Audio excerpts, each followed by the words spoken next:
Bugun o'g'ilchalarim shokoladli ponchik yeymiz deyishdi. Men esa ustiga shokoladni surtmasdan ichiga solib pishirdim.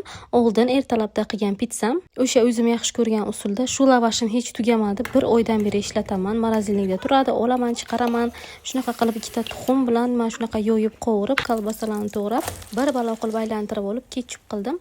Mayonezim tugab qolgan ekan. Bo'lmasa mayonez ham surtardim. Pomidorcha, kolbasa va sir ishlatdim. Boshqacha sir olib ko'rdim birinchi marta, lekin juda ham zo'r tez erir ekan.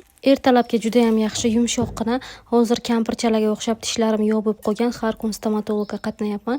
Shuning uchun o'zimga maksimalni yumshoq narsalarni pishirishga harakat qilyapman. Shu bilan xamir qilishga tushib ketdim. Oddiygina xamir, sutda qorilgan, 1 qoshiq tuz, 2 qoshiq shakar, 1 qoshiq droj bilan 3 piyola un bilan xamir qildim.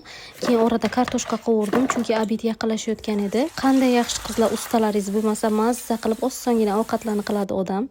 Shu bilan choko kremni ozgina xamirlarimni ichiga solib aylana qilib tugib qo'ydim. Yana bir 15 minut damga qo'ydim. Yaxshi dam olgandan keyin ustidan ozgina bosib yoyib, ko'p emas, ozgina yoyib, mana shunaqa solib qovurib oldim. Juda ham tez pishadi. Shokoladli ponchikdan ko'ra bu variant yaxshiroq, chunki bolalar ustidagi shokoladni ponchikning ustiga surtganingizni yeydi-yu, tagidagi nonini yemaydi. Bunda esa tishlab yeyishga majbur bo'ladi. Sovigandan keyin ham, shokoladi sal qotgandan keyin ham zo'r ketadi.